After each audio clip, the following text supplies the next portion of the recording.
पवित्र श्रीमद् भागवत गीता, पवित्र चारों वेद, पवित्र कुरान शरीफ, पवित्र बाइबल, पवित्र गुरु ग्रंथ साहिब, पवित्र कबीर साहिब की वाणी में छुपे हुए गूढ़ रहस्य अर्थात तत्व को जानने के लिए कृपया अवश्य सुनिए जगत गुरु तत्वदर्शी संत रामपाल जी महाराज के मंगल प्रवचन।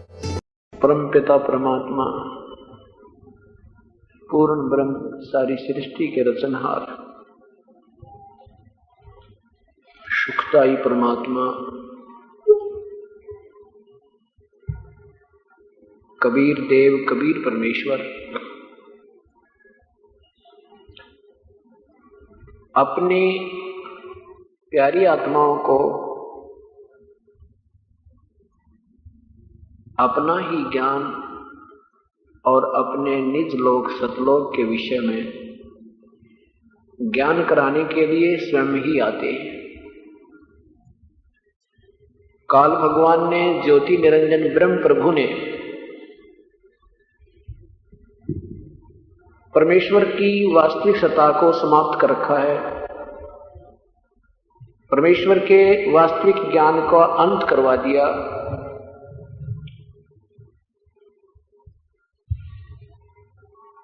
परमेश्वर कहते हैं, ये मुल्ला माया मग में बैठी हंसा चुन चुन खाई, ये ज्योत स्वरूपी कहे निरंजन में ही करता बाई। एक न करता दो ना करता नौ ठहराए बाई, और 10वां भी धुंधर में मिल जा सत कबीर दुहाई। जो पूर्ण परमात्मा है उसका तो कहीं जिक्र भी नहीं है, उनका तो कहीं नामो निशान नहीं है। और कहते हैं ये ज्योति निरंजन, ये भी अपने आप को कहता मैं भगवान हूं, मैं ही करता भाई। और एक न करता दो ना करता, ये 9 अवतार कहते हैं, 9 भगवान बता दिए और 10वां और आने वाला है। कहते हैं 10वां भी ऐसे ही मिट्टी में मिल जाएगा जैसे भगवान श्री कृष्ण भगवान श्री राम की यहां पर दुर्गति हुई। ऐसे ही 10वां अवतार आएगा, राजा हरिश्चंद्र जी की आत्मा होगी, नाम उनका निकलंक नाम होगा। और कलयुग के अंत में इन कर्तघ्नी प्राणियों को समाप्त करने के लिए आएगा और ऐसे मारेगा जैसे परशुराम ने क्षत्रियों का विनाश किया था। ऐसे कर्तघ्नी प्राणियों को मारेगा, पाप का भागी होकर के फिर वो अपने कर्म को फिर स्वयं भी भोगेगा। ये काल का भयंकर जाल है। परमेश्वर हमें याद दिलाते हैं, आप ही आते हैं, आप ही एक साधारण सी भाषा बोलकर सिंपल लैंग्वेज में अपनी महिमा आप ही सुनाते हैं। जब वो परमेश्वर आते हैं उसमें ये नादान संत जो काल के प्रेरित होते हैं, उनकी महिमा पिछले संस्कारवश बहुत हो जाती है और वो परमात्मा को ना पहचान कर अपनी ही प्रभुता में चूर रहते हैं और वास्तविक ज्ञान को स्वीकार ना करते हैं और न ही करने देते हैं। अब ये कलयुग आया है, परमात्मा ने अपने उस वचन को निभाया है कि कलयुग में जीव जितने भी मेरी शरण में आ जाएंगे सबको पार कर दूंगा। कलयुग में भी बीच की पीढ़ी को पार करना है। प्रथम पीढ़ी अपने पूर्वज अशिक्षित थे, उसमें परमेश्वर आए थे। यही तत्व ज्ञान जो आज दास आपको बता रहा है, यही बताया करते थे। लेकिन इन ऋषियों महर्षियों ने, नकली महर्षियों ने, इन कथित संतों और गुरुओं और महंतों ने परमात्मा का वास्तविक ज्ञान हमारे तक नहीं पहुंचने दिया, क्योंकि हमारे पूर्वज अशिक्षित थे। आज वही ज्ञान है, वही शास्त्र है और वही भगवान है। आज सब शिक्षित हैं, अभी नकली गुरुओं संतों और महंतों के सबके पंजे उखड़ेंगे। समय लगे थे 2 वर्ष, लगे थे 10 वर्ष, ये सब मैदान छोड़ेंगे। क्योंकि आज कोई ऐसा कोई व्यक्ति नहीं है जो ये ना समझता हो कि बोलने वाले का क्या संकेत है, क्या इरादा है। जब तक हमें कोई तुलनात्मक ज्ञान नहीं मिलता तब तक तो विवशता होती है, और जब हमारे सामने दोनों आमने सामने होंगे, नकली नोट भी और असली नोट भी, तो पहचानते देर नहीं लगे। आज बहुत बुद्धिजीवी प्राणी हैं, ये मेर है प्रभु की, सब शिक्षित हैं, बहन बेटी भाई बुजुर्ग नौजवान बच्चे, और आज हम अपने परमात्मा को पहचान कर भक्ति करेंगे। इस मनुष्य शरीर का केवल ही मूल उद्देश्य परमात्मा पाना, आत्म के दान करवाना ही है। बाकी तो ये असंग जन्म हो गया, हमने जन्मते और मरते को, और यही क्रिया करतों को, पैदा हो गए बच्चे, हम बच्चे थे, फिर परिवर्तन बड़े हुए, बड़े होकर शिक्षित शिक्षा ग्रहण करी, या कोई अपना धंधा सुई पकड़ दिया, फिर बच्चे हो गए, शादी होगी, फिर बच्चे हो गए, फिर उनकी परवरिश, उनकी शादी, और फिर मृत्यु होगी। ये तो असंख्य जन्म हो गए, कभी पशु बने, कभी पक्षी बने, इसका तो कोई अंत ही नहीं। आज हम जिन वस्तुओं को अपनी मानते हैं, ये अपनी है नहीं। चाहे अपने पास एक मकान है, चाहे 2 मकान है, चाहे 4 मकान है, चाहे 20 एकड़ जमीन है, चाहे 2 दुकान है, चाहे कितनी बड़ी पोस्ट है, चाहे कितना सुंदर शरीर है, ये अपना नहीं है। और ये पता भी अपने को कि ज्यादा समय अपने साथ नहीं है, और इसका ये भी कोई भरोसा नहीं कि ये कितने समय का अपने संग है। इस उद्देश्य को, इस विचार को मद्देनजर रखकर हम प्रभु को ज्यादा याद करेंगे, और जहां हम जाएंगे वहां फिर दोबारा मृत्यु नहीं होगी। वहां मनुष्य जैसा शरीर होगा अपना, जैसे हम स्वर्ग जाने की इच्छा करते थे, उस स्वर्ग से शंख गुना नील पद्म शंख गुना सुख उस सत्यलोक में है। वहां भी मनुष्य जैसे यहाँ पर भी जैसे देव लोग रहते हैं, वहां भी देव आत्माएं हैं, यानी वो वास्तव में देव हैं। इनमें भी विकार हैं, इनके अंदर भी राग और द्वेष है, आपस में बहुत दुर्व्यवहार है, आपस में बहुत ईर्ष्या है, फिर भी वो देव हैं क्योंकि हमारे से कम है उनमें विकार। इस करके वहां जो देव होंगे सतलोक में, तो वहां निर्विकार होंगे और बिल्कुल अमर हो जाएंगे, अमर शरीर प्राप्त होगा। उसके लिए प्रयत्न हमने अभी करना होगा। तो क्या बताते हैं, कबीर वो दिन याद करो,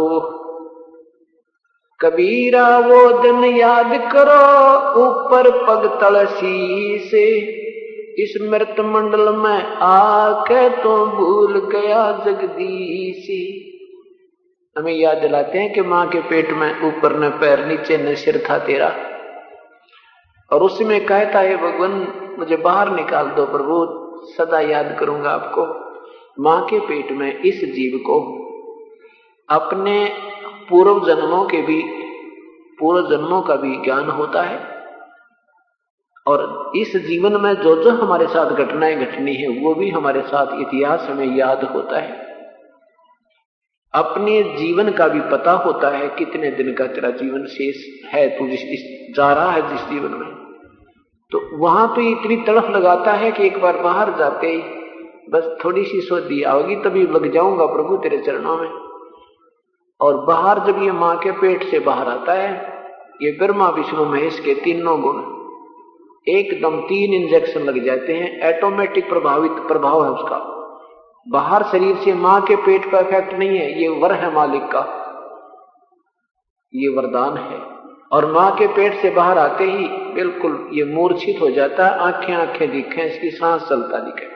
फिर इसको नए सिरे से पढ़ाया जाता है, ये तेरा पिता है, ये तेरी माँ है, ये तेरी बुआ, ये तेरा चाचा बोल दादा, और ये तेरा मकान, ये पशु, ये इसको पक्षी बोलते हैं। वो रिहर्सल करके इसको फिर शिक्षा दी जाती है, ये फिर नए सिरे से इसको पढ़ाया जाता है, इतना मूर्छित हो जाता है।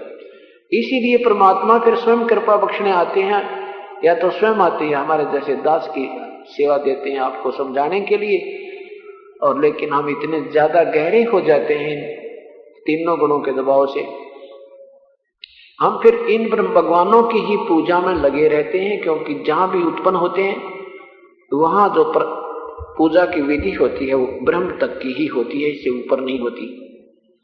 और ब्रह्म से भी नीचे के देवी देवताओं के सतर की पूजाएं हमारे सब जगह चल रही होती है। तो हम उन पूजाओं पर इतने गहरे, इतने आश्रित हो जाते हैं जो तत्व ज्ञान हमारे समक्ष आता स्वीकार नहीं कर सकते। यही काल का भयंकर जाल है। इसको समझने के लिए सत्संग सुनना होता है और फिर साथ में भक्ति करे, प्रत्येक नियम निभाता रहे, अपने आप सब काम ठीक हो जाएगा। जैसे कहा कि जो भी जैसी साधना अब करेगा अंत समय में उसी साधना के प्रतिफल में वही स्थान, वही लोक, वही इष्ट स्थान, वही इष्ट प्राप्ति होगी। जैसे आज सुबह के सत्संग में आपको बताया था कि गीता जी के अध्याय नंबर 8 के मंत्र नंबर 5 और 7 में कहा कि अर्जुन तू मेरी भक्ति कर तो मुझे ही प्राप्त होगा, युद्ध भी कर और मेरा सिमरन भी कर। 8वें अध्याय के 13वें श्लोक में कहा कि मेरा तो ओम नाम है और कोई मंत्र ही नहीं है, और इस तरह तू जाप करते हुए प्राण त्यागेगा तो मुझे प्राप्त होगा। ये नियम है कि जो जिसकी साधना करता है अंत समय में प्राण त्यागता है उसी प्रभु को प्राप्त होता है। तो इस ज्ञान के आधार पर आपको केवल परमात्मा पूर्ण ब्रह्म ही नजर आएगा। आपकी आस्था उसी में इतनी दृढ़ हो जाएगी, आप किसी और इष्ट की तरफ सोच भी नहीं सकते, स्वप्न में भी कामना नहीं कर सकते। न ब्रह्मा जी की, न विष्णु जी की, न शिव जी की, न ब्रह्म की, न परब्रह्म की, न देवी की, न देवताओं की, न पितर, न भूतों से, इनसे कोई उम्मीद आप नहीं रखोगे, क्योंकि आपको ज्ञान इतना हो जाएगा कि ये इनसे हमारा काम सरय नहीं। और इन भगवानों की पूजा करते करते हमने असंख्य योग बीत गए, इनमें आस्था भी नहीं करनी है, क्योंकि इनमें आस्था जरा सी भी होगी तो भी हम इनके संग रह जाएंगे। हाँ, ये बुरे भी नहीं है, ये बुरे भी नहीं है, क्योंकि जब तक हम यहाँ रहेंगे ये हमारे सहयोगी हैं, ब्रह्मा विष्णु महेश और ब्रह्म, और नियम परमात्मा पूर्ण ब्रह्म ने बनाकर इनको दे रखा है। उस नियम के अंतर्गत ये कोई हेरा फेरी नहीं कर सकते, ये हमें पूर्ण सहयोग देंगे।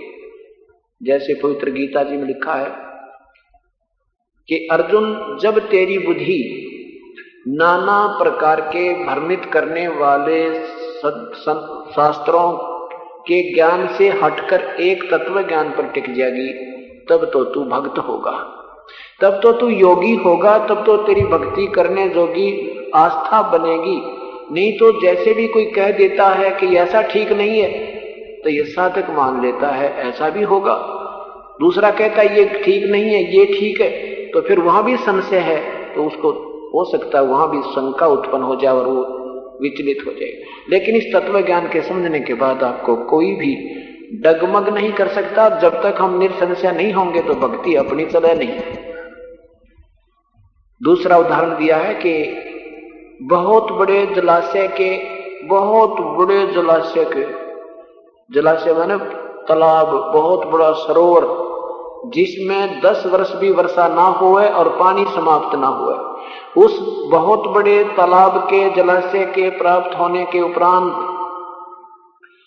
जैसी पुरुष की, जैसी व्यक्ति की आस्था उस छोटे जलाशय में रह जाती है, ऐसी तेरी श्रद्धा उस परम तत्व को जानने के उपरांत, पूर्ण परमात्मा के गुणों से परिचित होने के उपरांत अन्य प्रभुओं में रह जाओगी। कितना प्यारा और कितना निर्णायक उदाहरण दिया है कि जैसे हम पहले समय में केवल तालाब ही होते थे, उनका आसरा लेकर के ग्राम बसा करते थे, उन्हीं से सारा साल वर्ष पानी पीते थे, पशु भी उसी से पीते थे, उसमें अलग से पशुओं का पार्टीशन कर देते थे और सिंचाई भी करते थे, उन तालाबों से करते थे। और वो छोटा तालाब ऐसा होता जो 1 वर्ष वर्षा ना हुआ तो उसमें जल नहीं मिले और सब भूखे मर जाएं, अकाल स्थिति आ जाए, और उसके स्थान पर फिर बहुत बड़ा जलाशय प्राप्त हो जावे कि इसमें 10 वर्ष वर्षा ना हो तो भी पानी समाप्त ना हो, तो जो श्रद्धा उसमें बन जाएगी, उसके बाद उस छोटे तालाब में बुरा नहीं लगेगा वो तालाब, लेकिन वो प्यार, वो लगाव नहीं हो सकता, वो आकर्षण नहीं हो सकता जो उस बहुत बड़े तालाब में हो गया कि अब तो आनंद हो गए, चाहे 10 वर्ष वर्षा ना हो तो भी हमारा ये जल समाप्त नहीं होगा। ऐसे पूर्ण परमात्मा के गुणों से परिचित होने के उपरांत हमारी आस्था इन ब्रह्मा विष्णु महेश और शिव जी में, ब्रह्म पर ब्रह्म कति नहीं बने। जब हमें ये पता लग जाए कि ये समर्थ हैं, इनकी साधना से जन्म मृत्यु सदा के लिए समाप्त होगी और वहां एक स्थायी जीवन प्राप्त होगा, तो फिर हम उस परम पिता के अतिरिक्त स्वप्न में भी किसी से कामना नहीं करेंगे। फिर हम पतिव्रता पद पर आ जाएंगे। और जब तक हम पतिव्रता पद पर नहीं आएंगे, परमात्मा मदद पूर्ण नहीं करेगा, वो तो आपका किया ही देगा। और जब हम इस तरह बिल्कुल एक परमात्मा पर आश्रित हो जाएंगे, फिर ये परमात्मा आपके पाप कर्मों में आग लगाने लगेगा, उनको समाप्त करेगा। इस प्रकार इस ज्ञान को समझना है। सेटिंग करवाई, ज्यादा तेज लगा है। तो हमें क्या बताते हैं प्रभु, थोड़ी ऊपर कर, क्या बताना चाहते हैं परमेश्वर कि उस दिन को याद करो,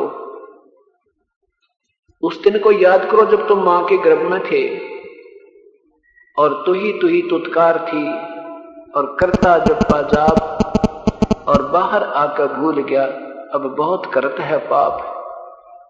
साहिब से चितला ले रे मन गर्भ गुमानी, परमेश्वर से लगन लगा नादान। साहिब से चितला ले रे मन गर्भ गुमानी, नाभि कमल में नीर जमा तेरा दीना मैल बना। इस शरीर को नाना प्रकार से संबोधित किया संतों ने। इसको वस्त्र भी कहा है, शरीर को एक घड़ा भी कहा है, इसको एक महल भी कहा है, इसको पिंड भी कहा है। क्या कहते हैं कि नाभि कमल में नीर जमा, मां के गर्भ में, और एक पानी की बूंद से तेरा कितना सुंदर शरीर परमेश्वर ने तैयार कर दिया। और मां की नाभि से ही तेरी नाभि का कनेक्शन करके अंदर ही अंदर तेरी परवरिश कर दी। उस 9 महीने में भी परवरिश परमात्मा ने आपकी की थी। वहां ना माता थी, ना पिता था, ना कोई बहन थी, ना भाई था, ना कोई रसोई बनाने का कोई साजबाज था। वहां भी तेरे रक्षा की, तेरे शरीर की 9 महीने तुझे पाला पोसा, क्योंकि वहां तू प्रभु के अतिरिक्त कुछ याद नहीं करता था। मां के पेट में तू ही तुत्कार थी, तू करे था अजप्पा जाप, बाहर आके भूल गया, तू बहुत करत है पाप। नाभि कमल में नीर जमा तेरा दीना मैल बना। जब दांत, फिर कहते हैं दांत नहीं, जब दूध दिया था अमी महाराज खाए। फिर क्या बताते हैं कि बाहर आया भरम बुलाया तो बाजे तूर सुनाए, दाई आई घुट्टी प्याई माता गोद पर खिलाया। और फिर क्या कहते हैं कि तू ही तो छोड़ दी इब चला अधम किस राह। और जो दिन आज सो काल नहीं रे आगे फिर धर्मराय, वो तू ही तो छोड़ दी अब चला अधम किस राह। अरे निकम्मे, मां के पेट में क्या हालत थी तेरी, बाहर आया और ये भूल गया भगवान ने। बूटी लावे, बीड़ी पीवे, ताश खेला, बकवाद गड़े, लूटा खसवटी, सारा दिन बौड़ी पगला की तरह न्यो कर दू, न्यो लूट लू, दो के बीच। हाँ, सारे दिन एक टूक की खातर, एक रोटी के लिए तू इतने प्रयत्न कर रहा है और आत्म कल्याण का तुझे और बिल्कुल ध्यान नहीं, और घना पछताएगा। क्या कहते हैं, जो दिन आज सो काल नहीं रे आगे फिर धर्मराय। आज हम मानव शरीर में हैं, ये गूंज क्यों हो रही है इतनी? ये कह क्या रखा है स्पीकर साथ आसपास, बोलना नहीं दे रहा है, मुझे गूंज बहुत हो रही है, सेट कर बेटा इसको अच्छी तरह। तो परमात्मा ये कह रहे हैं कि गूंज आओ, देखिए यहां भी गूंज बन रही है, वहां तक हर ठीक सुन रही होगी, यहां कोई स्पीकर आसपास रखे हैं वो हटाने पड़ेंगे। कि क्या बताते हैं परमात्मा कि तू ही ए भगवान, ए भगवान, ए परमात्मा। ये कहां से है? ये बंद कर बैठते हैं, ये हटा दे, कनेक्शन हटा इसका। कि तू ही तो छोड़ दिया चला अधम किस राह, मां के पेट में हे भगवान हे परमात्मा आप बिना मेरा कोई नहीं है, क्योंकि वहां कोई नजर नहीं आता था, एक मालिक दिखे था। ठीक है, फिर क्या बताते हैं कि जैसे जो हाथी सिर धोनत है अगला जन्म सुझंत, इब कहेल नर करे तो सेवो पूरे संत। क्या बताते हैं कि हाथी ऐसे सिर मारता चलता है और हाथी को अपना नष्ट जीवन, नष्ट जन्म, अपना अगला आने वाला जन्म याद रहता है। और कहते हैं वो सिर मारता चलता है कि जय भगवान हे परमात्मा इब का मुझे मनुष्य शरीर मिल जावे तो पूर्ण संत की तलाश करके अपना पीछा छुटवाऊं, बहुत भक्ति करूं, कोई कुबद नहीं करूंगा। जो कुंजर सिर धूनत है अगला जन्म सुजंत, इब कहेल संत नर करे तो सेवो पूरे संत। परमात्मा याद दिलाते हैं कि हाथी जब फंस जाता है ना, उसके पकड़ा जाता है और माहौत उसके ऊपर बैठा होता है, तब उसको याद आती है तो गलत फंस गया, हे भगवान जब इब का मुझे मनुष्य शरीर मिल जावे तो पूरा संत तलाश करके भक्ति करूं। परमात्मा कहते हैं उस हाथी ने चाहे छोड़ देना और जंगल में छोड़ दे, वो फिर भूल जाता है, फिर याद नहीं करता परमात्मा को। जब भी याद नहीं करता कि मुझे आगे क्या बनना है, वो मस्ती मारे। वो जब याद करता है तब याद करता जब उसके ऊपर अंकुश लेकर बैठ जाते हैं और एक कदम भी उस अंकुश वाले के बिना नहीं चल सकता। तो परमात्मा कहते हैं आपत्ति में तू परमात्मा को याद करता है और सुख में भूल जाता है, ये भी तेरी महाभूल है नादान। क्या कहते हैं परमात्मा, दुख में सुमरण सब करे भाई सुख में करे ना कोई, जय सुख में सुमरण करे तो दुख काहे को होए। कबीर सुख में सुमरण किया नहीं फिर दुख में करते याद, कह कबीरता दास की कौन सुने फरियाद। जब सुख रहता तब तो आंडी पाके फिरे, परमात्मा को याद नहीं करते, उसमें तो नाते रिश्ते और अपने ही बिजनेस व्यापार के अंदर ही ये प्राणी जीवन व्यर्थ कर देता है। कि जब ये प्राणी दुखी होता है उस समय तो प्रभु को याद करे, और सुख हो जा जब याद नहीं करता तो कहते फिर भगवान नहीं सुनता। जैसे आप परमात्मा के चरणों में लगे हुए हो, ठीक है, कोई दुख में भी आ गया है, ये दयालु परमात्मा है और सच्चे दिल से इसके चरणों में समर्पण होकर सच्ची लो लगाकर आप लगोगे तो आपका धीरे धीरे संस्कार उदय होगा, अच्छे संस्कार बनते चले जाएंगे।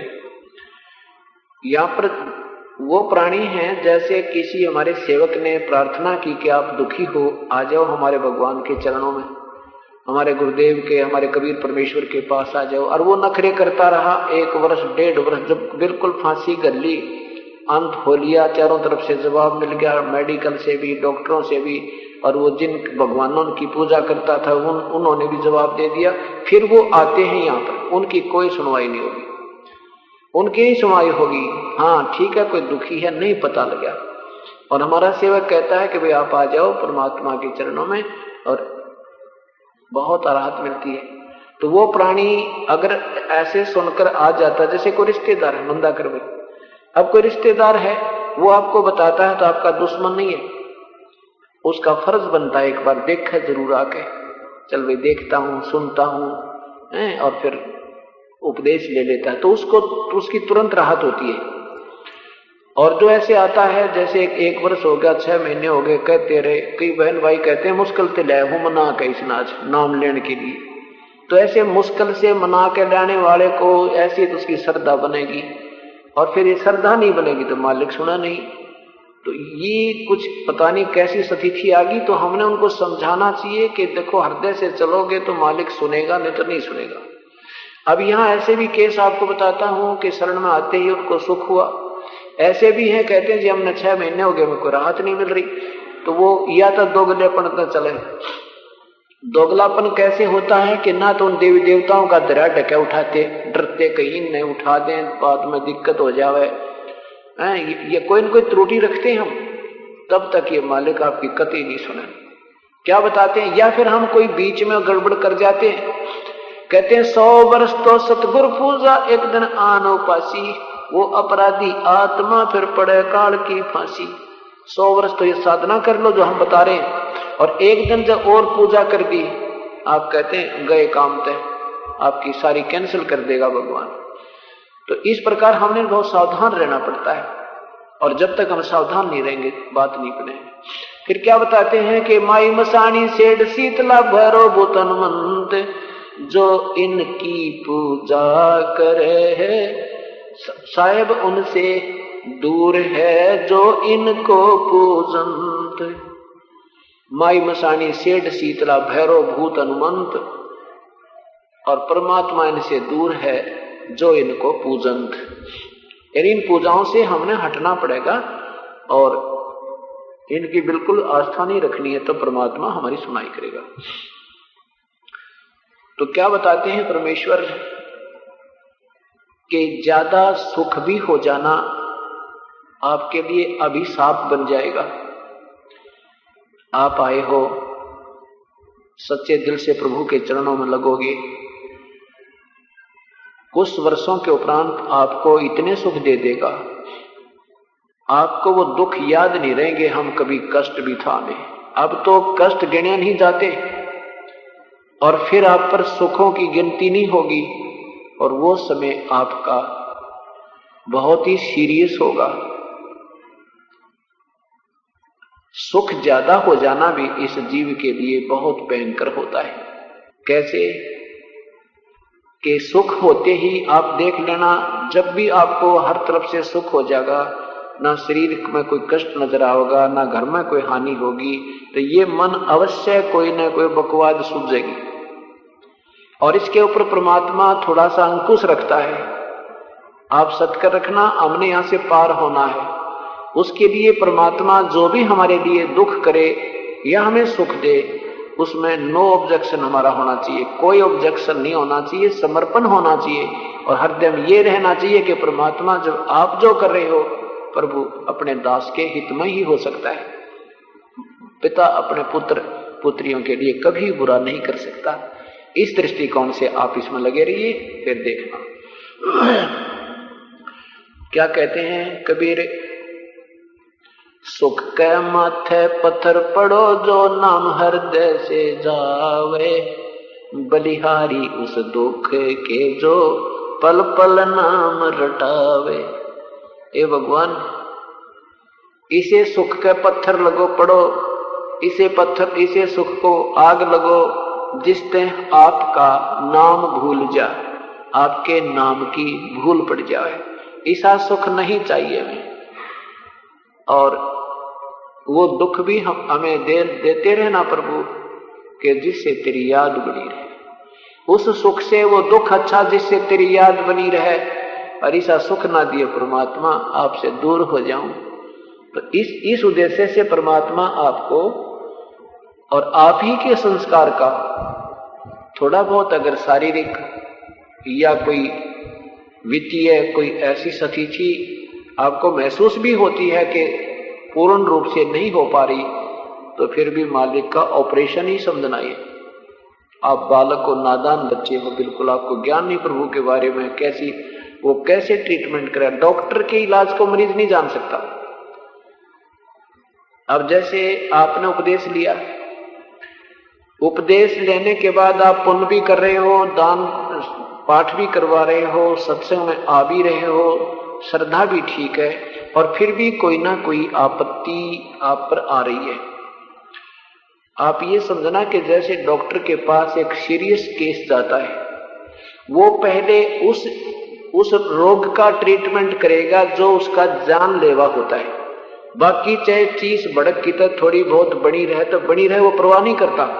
वो पहले उस रोग का इलाज करेगा जिससे आपकी जान ना चली जाए। उठाओ बाद में देखता है। ऐसे ही हमारे जो सीरियस पाप कर्म होते हैं, परमात्मा पहले उनकी रोक बनाता है, और हम फिर ये छोटे छोटे फिर भी रह जाते हैं, उनकी भी ज्यादा चिंता बना देते हैं, एक ही रट लगाते हैं। ये नहीं हुआ जी, फलाना नहीं हुआ। अब ज्यादातर बहन भाई क्या, एक बहन बेबेर ज्यादा करती है, जो कभी सिर में दर्द दाई और घना रहे, बाई और थोड़ा रहे, 2 दिन हो गए दोनों भूख ना लगती। ये कोई प्रार्थना भगवान के सामने करने की बावड़ी कहीं की, क्योंकि हम दुखी इतने हो लिए, हम परेशान इतने कर दिए इसने काल ने, जैसे कुत्ते का लठ मार दिया करे ना 1-2, और फिर उसकी हिम्मत ना रहती उठने की, वो बेचारा पड़ा पड़ा जरा सा भी कहीं आहट हो जाए ना, खुड़का दुड़का कहीं हो जाए गली में, वो उठता नहीं, फिर पड़ा पड़ा गया, दूर से ही रोने लग जाता है। तो अब हमारी ऐसी दुर्गति कर रखी इस काल में, युगों युगों हो गया, आज नहीं, अब हमें जरा सी भी कोई आपत्ति आती दिखे हम बुरी तरह रोने लग जाते हैं। ये दोष नहीं, इसका थोड़े से दिन में आपका दिल डटने लगेगा, आपके ऊपर ऐसी आपत्तियां आएंगी आप सोच भी नहीं सकते, परमात्मा ऐसी मेहर भी कर दोगे आप, और फिर देखना आपका कैसे उम्मीद, कैसे श्रद्धा बढ़ेगी। एक भक्त ने एक छोटी सी पर्ची दी अभी एक सेवक को, उसने क्या लिखा है कि मैं 19, 20, 21 को यहां आया हुआ था सत्संग में। इस भक्त ने लिखा है कि मैं आसाराम राजमिस्त्री, गांव कुड़ीला, जिला टिक्कमगढ़, मध्य प्रदेश का रहने वाला हूं। प्रति माह के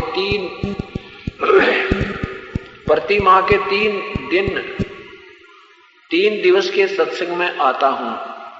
टिक्कमगढ़ मध्य प्रदेश में, देखो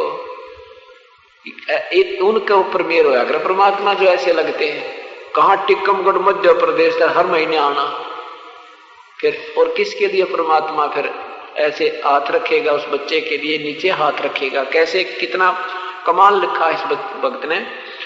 कहते हैं कि 3 दिवसीय सत्संग में आता हूं। पिछली पूर्णिमा को 19, 20, 21 जुलाई को सत्संग में था। मैं सत्संग में था और घर पर मेरा बच्चा 7 वर्ष का कुएं में गिर गया। करीब 20 मिनट तक कुएं के अंदर डूबा रहा।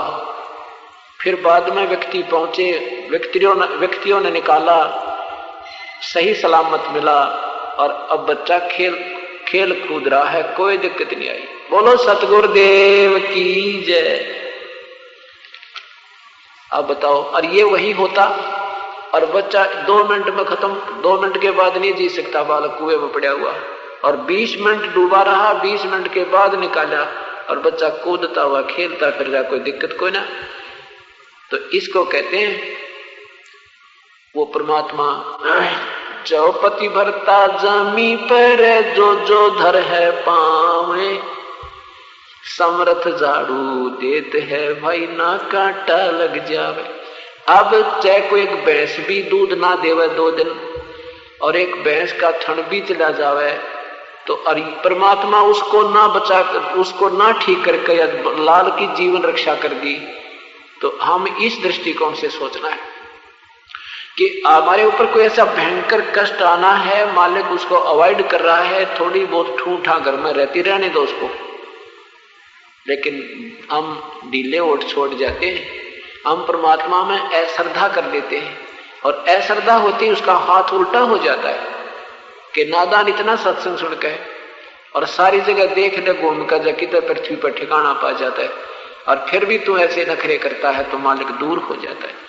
तो ऐसे जब ये बच्चा, ये भक्त यहां बैठा था, परमात्मा रक्षा करने के लिए वहां खड़ा था, अगर ये भी वहां होता, यहां नहीं आता था, ये खत्म, लाल नहीं था, बच्चा नहीं था। तो इसलिए यहां परमात्मा के चरणों में आना है, होता है जब ये गढ़ा रुखाड़ा होगा। हम नहीं रखवाली कर सकते। एक भक्त, एक बहन, एक बेटी अपने मायके आ रही थी, छोटा सा बालक जो ज्यादा से ज्यादा 1 वर्ष का होगा, वो बैठा बैठा खेल रहा था, अपनी माँ के साथ बातें कर रही थी, चौबारे में बैठी। वहां एक पंखा ला रखा था नीचे खड़ा, छोटा सा पंखा, और उसका तार जमीन पर पड़ा हुआ था। उस बच्चे ने वो तार पकड़ दिया।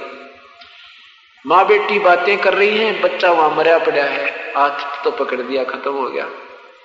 और जैसे एक मेरी छोटे से बालक में लेकर आ रही थी, ने बोले जी 15 मिनट तक बिजली पकड़े रखे, इस बच्चे ने पकड़े रखा बिजली को, और जख्म हो रहे उस बालक के, नो बोले जी 1 घंटे में उसमें आया, कति ठीक हो गया। और नो हाथ जल रहा उस लड़के का अभी तक, वो ज्यादा से ज्यादा 1.5 वर्ष का बालक होगा, उसने उपदेश ले रखा था। तो ऐसे जब हम परमात्मा के चरणों में आते हैं, ये पाप ऐसे हमारे जो संस्कार होते हैं भयंकर, वो टलने लग जाते हैं और तभी परमेश्वर पर श्रद्धा बढ़ती है और सौ काम छोड़कर प्रभु के चरणों में आने को उमंग उठती है, एक हिलोर सी उठती है। यह भी जीव के बस की कोई ना, यह भी परमात्मा दया करता अपने बच्चे पे। और अंदर से जो जिन्होंने यहाँ आना होता है, 1 हफ्ते पहले चिंता बन जाती है, 10 दिन पहले। कभी तो कोई काम की सेटिंग करेगा, एम्प्लॉय जब छुट्टी की प्रार्थना पहले शुरू कर देगा, घर का सदस्य है घर वालों से पहले ही प्यार से बोलेगा, काम ने ज्यादा से ज्यादा करेगा, कहीं चलते समय ये बाधक ना बन जाए और मना कर दे। तो वो भी आपका जो समय है, जो आपका प्रयत्न है, वो भी भगवान के चरणों में हाजिरी लगे आपकी। तो इस प्रकार आपके शुभ संस्कार बढ़ रहे हैं। पहले पाप ही बढ़ रहे थे, अशुभ बढ़ रहे थे, अब जितने भी बढ़ रहे हैं शुभ बढ़ रहे हैं, अशुभ पर बैन लग गया। अब अशुभ आपके खत्म हो गए, क्योंकि जानबूझ का पाप हम करा नहीं और अनजाने में हुए कि अक्षमा परमात्मा करता है। अब हम नहीं करेंगे पाप, हमें पता लग गया कि हम किसी को आत्मा दुखाएंगे तो परमात्मा के अकाउंट में, वो बैड अकाउंट में लिख देगा और फिर ना जाने कित भयंकर चोट हमें लग जाएगी। देखो अनजान बच्चे होते हैं, बिजली को का तार पकड़ दें, गड्ढे में गिर जाएं, सर्प को भी पकड़ देते हैं, क्योंकि उनको ज्ञान नहीं कि इसमें ये इतना भयंकर जानवर है और ऐसी भयंकर ये बिजली है, मर जाएगा, उसको ज्ञान नहीं। जब बच्चे को, जब वो सियाना हो जाता है, उसको ज्ञान हो जाता है कि सर्प की पूंछ पकड़ने, ये तो बहुत भयंकर जानवर है और बिजली बड़ी खतरनाक है, इसका हाथ नहीं लगना चाहिए, फिर वो बालक उनके निकट नहीं जाता, दूर से ही डरता है। ऐसे ही जब तक हमें प्रभु का संविधान का ज्ञान नहीं, तो हम ना जाने के बुराई कर दें और के पाप कर दिया करते, उसका फल भी हमें भोगना पड़ता था। अब हम सियाने हो गए हैं, अब नहीं कर सकते, हमारा हाथ उसकी तरफ जा ही नहीं सकता। इसलिए ये ज्ञान की आवश्यकता होगी कि आप परमात्मा से डरने लगोगे। आप किसी का बुरा नहीं कर सकते, आपका चाहे कोई कितना ही कर दियो, क्योंकि परमात्मा कहते हैं कबीरा आप ठगाइए और न ठगिए कोई, आप ठगाए सुख होवेगा भाई और ठगे दुख होवे। हमने वैसे कोई ठग लो, कोई दिक्कत नहीं, क्योंकि हमारी सिर पर समर्थ बैठे हैं और हमने कोई ठगे, हम किसी को नहीं ठगेंगे। हम आप ठगाएंगे, हमें कोई ठगन दे और हम किसी को लूटेंगे तो महा आत्मा दुख हो जाएगा, हमारी आत्मा कई दिन काल पावेगी और फिर उसका भयंकर परिणाम भोगना पड़ता है। एक भक्त बता रहे थे कि एक समय की बात है, एक परमात्मा का सेवक था, कबीर परमेश्वर का। इस ज्ञान को सुनकर के उसका बहुत दृढ़ विश्वास प्रभु पर हो चुका था। वो किसान था, उसके घर पर एक बैल था। कहते हैं एक चोर चोरी करता हुआ घूम रहा था, उसने देखा एक व्यक्ति सो रहा है और एक बैल बंध रहा है, वो उसके बैल को चुरा ले गया। बैल को चुरा ले गया। 1 वर्ष के बाद उसने फिर उधर चक्कर लगाया। जब वो पहुंचा तो उस किसान के पास 2 बैल थे, बहुत ही अच्छे, और वो सो रहा था उनके पास। वो चोर उन दोनों बैलों को खोल कर ले गया, चुरा ले गया। अगली बार दूसरी 1 वर्ष के बाद फिर उधर चक्कर लगाया तो उसके पास 4 बैल बंध रहे थे। वो किसान सो रहा था, उसके 4 बैल उसके उसी स्थान पर बंधे हुए थे और चोर ज्यों का त्यों कंगाल था। अब उस चोर ने देखा, भाई देख, मैं तो इसके 3 बैल खोल ले गया, मेरी बिरानमा टीनो कीनो, और इसके 4 बंद रहे भगवान, ये के जादू है इसके पास। उसने चोर से चोरी नहीं हुई, उसने वो किसान उठाया कि भाई एक बार खड़ा होना। किसान कहने लगे, हाँ क्या बात है भाई, कौन है तू, कहां से आया है, क्या काम है, क्यों मुझे सोने दे भाई, सारा दिन तो काम करता हूं, अब रात को सोने दे, कौन है। तेने सोना है तो इधर सो जाए, चारपाई पड़ी। तो वो कहने लगा, भाई मुझे ना नींद आती है, मेरी बात सुन ले, मैं चोर हूं और मैंने तेरा पहला बैल, एक बैल चुराया था वो भी मैंने चुराया था, और दूसरा भी मैंने चुराया तेरा, दो पहले, फिर दो और थे वो भी मैं चुरा कर ले गया। तो किसान बोला, भाई फिर मुझे क्यों तंग कर है, ये 4 बंदरे तुम चारों ले जा, भाई मुझे सोने दे, विश्राम करने दे, सारा दिन काम करूं भाई, भगवान याद करूं दिन में। तो वो चोर कहता, अभी मेरे से चोरी नहीं हो रही, इसलिए मैं तुझे उठा रहा हूं। भाई यू कौन सा जादू तेरे पास है, मैं तेरे 3 बैल खोल कर ले गया था, चुरा कर ले गया था, अब मेरे पास 4 अन्य नहीं है और तेरे 4 बंदरे, भाई ये जादू क्या है तेरे पास, ये मंत्र मुझे भी बता दे। तो वो किसान खड़ा हुआ है ना, बोला, भाई बात सुन ले, जो मंत्र मेरे पास है ना, ये तेरे पे हो को नहीं यूं काम। चोर कहने लगा, भाई मैं सारा काम तैयार हूं, जो तू कहेगा मैं वही कर दूंगा। तब तो उसने सारी कहानी बताई, भाई मैंने उपदेश ले रखा भगवान से, हमारे गुरुदेव से, और बेटा जे चोरी करने थे, जब कोई सेठ हुए तो कौन धंधा करे, नादान कहाँ कर गई तेरी, इस चोरी न छोड़, सब बुराई त्याग दे, तेरा कल्याण होगा, गुरुदेव से उपदेश दिला दूंगा, और फिर देखिए भाई कितना आनंद आएगा। चोरी करके ले जाता है, रात में नींद आती ना, दिन में तुझे आवे ना, कोई आता दिखे न दिखा, हुआ आएगी पुलिस, सारी रात और सारा दिन तेरी चैन चली जाती है, और जो चोरी करके ले जाता है वो पैसा तेरा बर्बाद होता है, भाग्य से ज्यादा बेटा नहीं रह सकता। और ये पाप तू करता है, ये तेरे बैड अकाउंट में, ये तेरे बुरे खाते में लिखे जाते हैं, ये तुझे भोगने पड़ेंगे भाई। अब इस प्रकार उन विचारों को सुनकर उसी दिन कसम खा ली उस चोर ने, और साधु हो गया, उपदेश ले लिया परमात्मा का, और चोरी छोड़ दी। तो इसी प्रकार अगर हमें आपको कोई हानि करता है, करने दे उसको, और देखो कितने दिन करेगा, और फिर देखिए तमाशा उस परमेश्वर का। तो हम इतना सहनशील नहीं रहे, हम तुरंत ही घबरा जाते हैं, तुरंत ही बहुत ज्यादा हाय तौबा मचा देते हैं। तो इसलिए परमात्मा का वो जो ट्रीटमेंट है वो बीच में रुक जाता है। तो ये ज्ञान आपको धीरे धीरे होता चला जाएगा, कुछ दिनों के बाद देखना आप इतने निर्भर हो जाओगे परमात्मा पर, आपको कोई दूसरी चीज दिखाई नहीं देगी। तो क्या बताते हैं प्रभु कि मां के गर्भ में जब तू था, परमात्मा को याद किया करता था, और बाहर आकर के तू इतना भूल गया भगवान को। प्रसंग चल रहा है कि जैसे छोटा मोटा कोई दिक्कत भी अपने को आ जाती है, सत्संग में उपदेश लेने के बाद भी, फिर एक तो ये मन में धारणा रहनी चाहिए कि जब हमें इस परमेश्वर के चरणों में भी ऐसी कोई आपत्ति है, तो फिर कहाँ ठिकाना था, प्रभु तेरे चरणों में ना होते तो ना जाने बहुत ही ज्यादा भयंकर कष्ट हमारे पर आना था। जैसे हमने कंबल ले रखा है, और कंबल ले रखा है फिर भी कोई सर्दी महसूस हो रही है, तो मन में ये नहीं आना चाहिए कि ये कंबल भी ले लिया फिर भी सर्दी क्यों लग रही है, कंबल उठा कर रख दो एक तरफ, कंबल का क्या फायदा हुआ। तो ये तो बालक करे या कोई शराबी कर सकता है। तो आप अभी बालक हैं, इस मार्ग पर लगे हो, आपने उपदेश ले लिया, दान भी कर रहे हो, पुण्य भी कर रहे हो, और आपके मन में आपके ऊपर फिर भी कोई न कोई आपत्ति थोड़ी बहुत आ रही है, तो ये नहीं मन में आना चाहिए कि नाम ले लिया फिर भी ऐसे क्यों हो रहा। नाम से तो आपको बहुत प्रोटेक्शन हुआ है, बहुत बचा हुआ है। कंबल ने अपना काम किया है, और कंबल उतार देगा तो नमूनिया हो जाएगा आपको, और ज्यादा भयंकर काम बनेगा। तो इसलिए परमात्मा के नाम की ओट छोड़नी नहीं चाहिए। उसके लिए क्या बताते हैं परमात्मा, द्वार धनी के पड़ा रहे भाई, धक्के धनी के खावे, 100 काल झकझोल ही पर द्वार छोड़ नहीं जावे।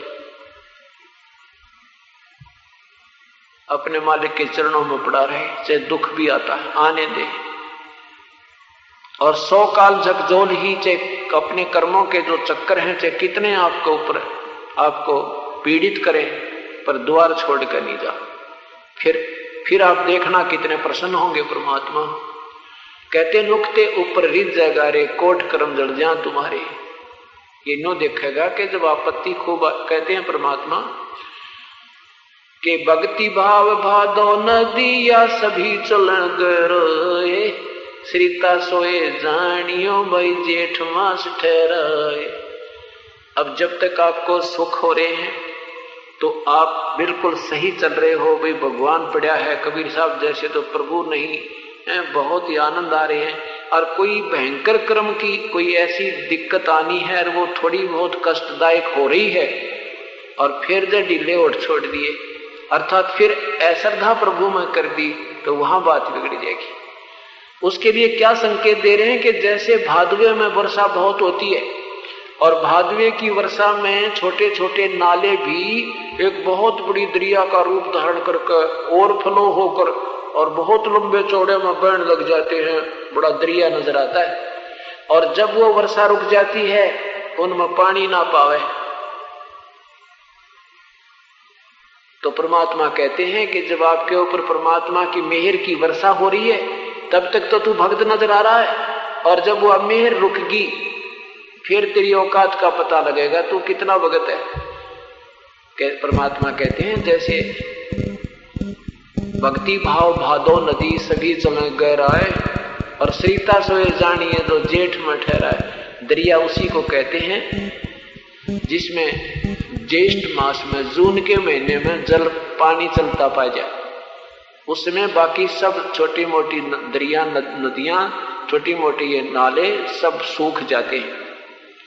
तो परमात्मा कहते हैं कि तू तेरी भक्ति का और तेरे भक्तपने का जब पता लगेगा तो कितना भगत है, कि जब कोई आपत्ति का समय भयंकर होगा और परमात्मा आपका प्रोटेक्शन कर रहा होगा, फिर भी तुझे महसूस हो रहा होगा कि ले बता के फायदा हुआ, और पिछले उन भूल जाएगा तो उन सुखों को जो आपको कितने दिए थे। और उस समय अगर तू ठीक ठिकाना डटा रहा, अगर तेरे अंदर अश्रद्धा ना उत्पन्न हुई, जब पता चलेगा तो दरिया है यानी भक्त है, या उस सुखों की लहर में ही तो भगत नजर आवा था। तो यहां परमात्मा कहते हैं भक्ति भाव भादो नदी ये सभी चले गहराए, श्रीता सोए जानियो भाई जेठ में ठहरावे। दरिया उसी को कहते हैं जेठ में पानी पा जाए, जून में पानी मिल जावे। तो ऐसे ही आपकी भक्ति का तभी परीक्षा होगी आपके भक्तत्व का, कि जब कोई छोटी मोटी आपत्ति जो भयंकर होगी वो आएगी आपके ऊपर हल्की होकर, और उसमें भी जो अश्रद्धा होगी तो आप भक्त नहीं हो। इसलिए परमात्मा याद दिलाते हैं कि द्वार धनी के पड़ा रहे भाई धक्के धनी के खावे, 100 काल झक झोल ही पर द्वार छोड़ ना जावे। और फिर देखियो कहते हैं फिर उसे पति भरता पद पर आ जाएंगे और उसको ऐसे हाथ पर रखेगा, जैसे भी आपने उदाहरण सुना। भक्त यहां पर आया है, कहां बताओ? दीमकगढ़, यो भगवान, मध्य प्रदेश में, और हर महीने यहाँ आना। फिर किसके लिए रिकॉर्ड तोड़ेगा परमात्मा, किसके लिए अपना संविधान बदल देगा। ऐसे हंसों के लिए बदले जाते हैं। और कोई न्यू नहीं भी यार क्रोथे मरे, एक महीने में भी कदे कदे दर्शन करना हो तो, और फिर चलो जैसा करोगे वो तो देगा ही देगा, लेकिन ये एक्स्ट्रा बेनिफिट जो इस तरह का उनको देंगे जो समर्पण होंगे मालिक के ऊपर। ये पूर्ण परमात्मा है।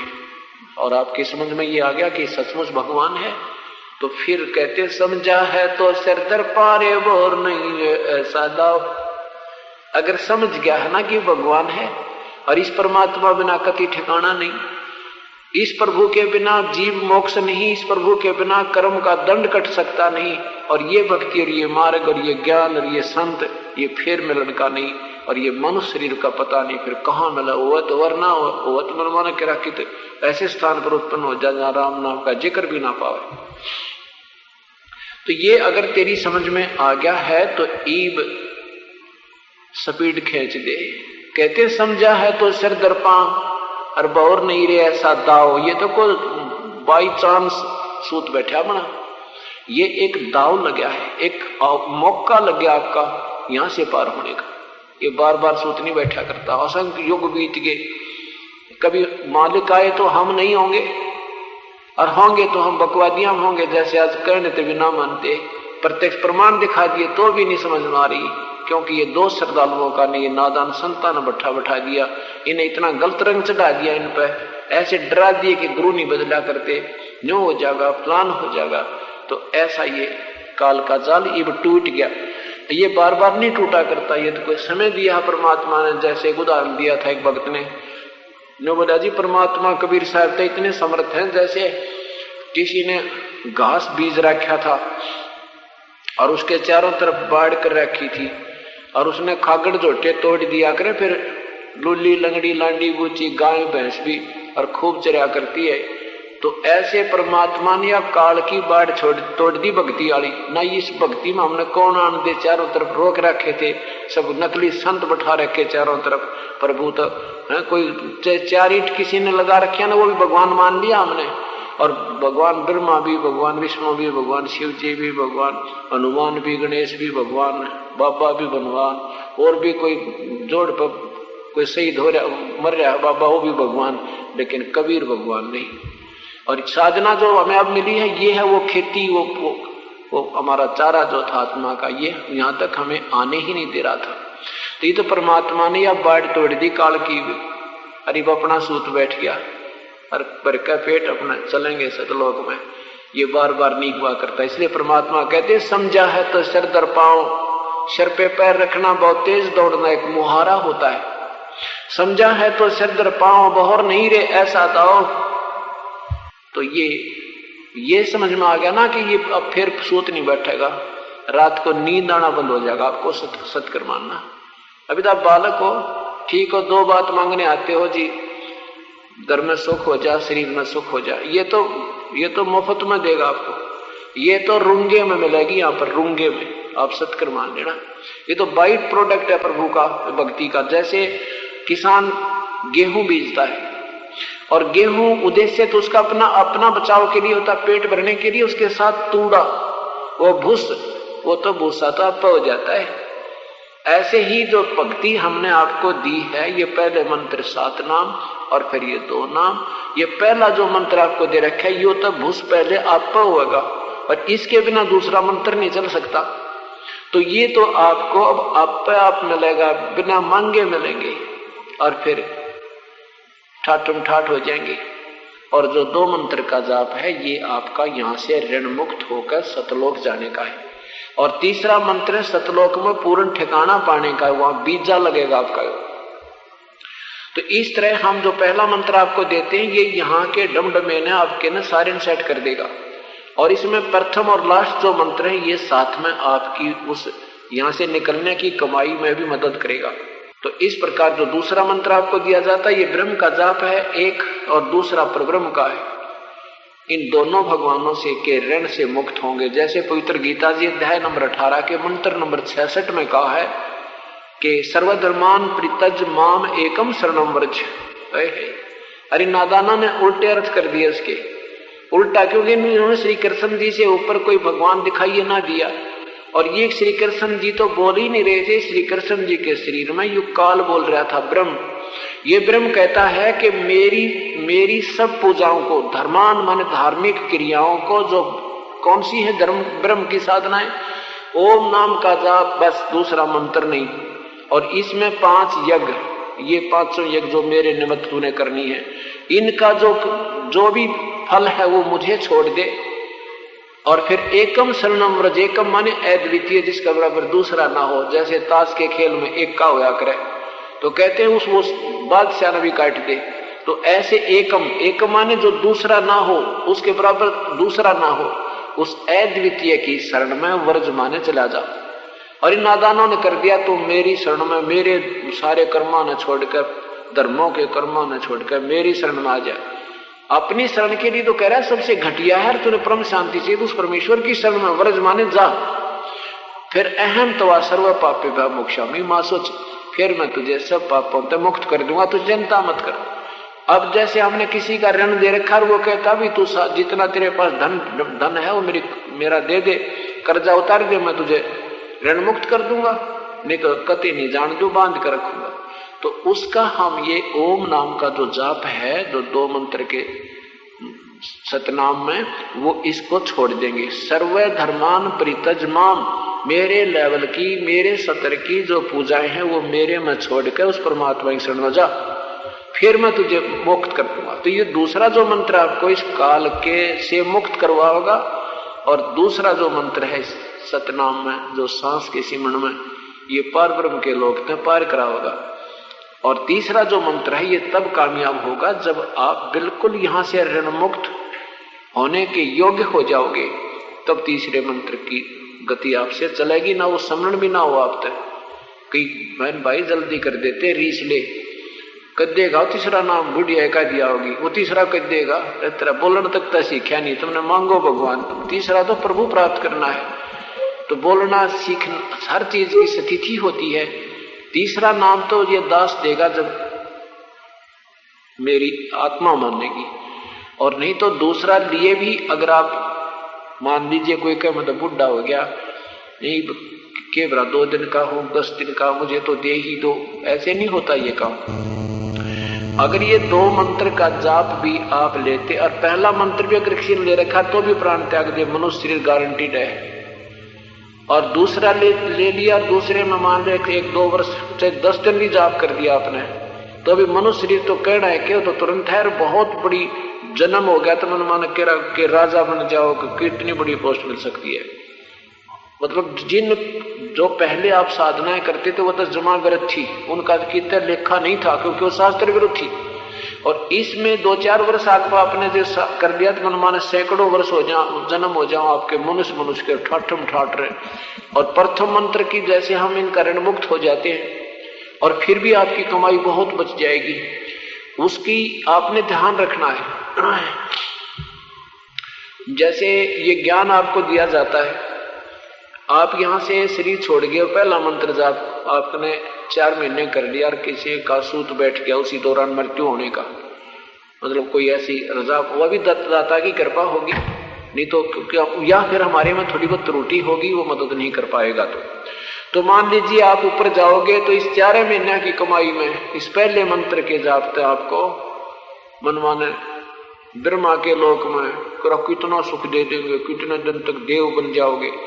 और फिर आप उसको भोग कर फिर विष्णु जी के लोक में जाओगे, फिर शिव जी के लोक में, फिर माता के लोक में, और फिर गणेश जी के लोक में, ऐसे सारे गण बन जाओगे।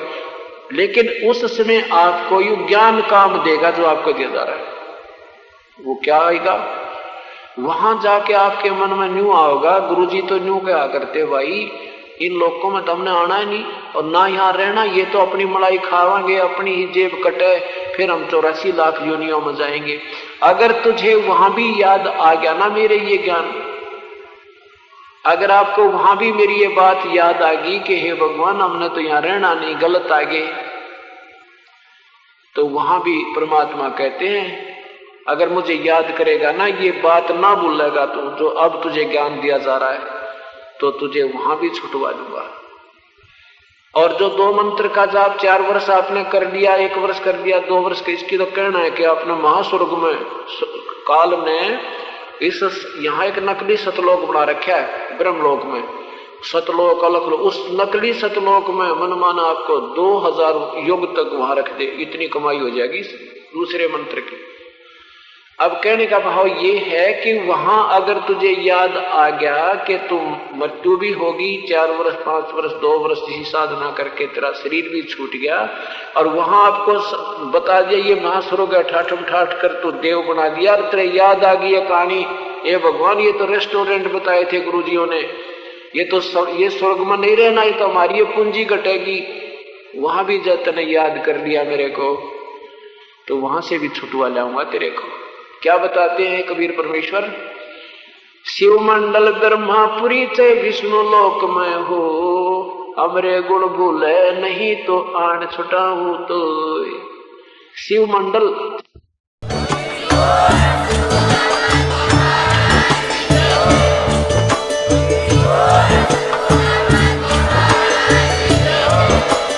आप सुन रहे थे जगत गुरु तत्वदर्शी संत रामपाल जी महाराज जी के मंगल प्रवचन। अधिक जानकारी के लिए विजिट कीजिए हमारी वेबसाइट www.jagatgururampalji.org। संत रामपाल जी महाराज जी के शुभ आशीर्वाद से पूरे विश्व भर में 500 से भी ज्यादा नाम दीक्षा केंद्र हैं, जिन पर संत रामपाल जी महाराज जी द्वारा ऑनलाइन निशुल्क नाम दीक्षा दी जा रही है। अपने नजदीकी नाम दीक्षा केंद्र का पता करने के लिए संपर्क करें 8222880541।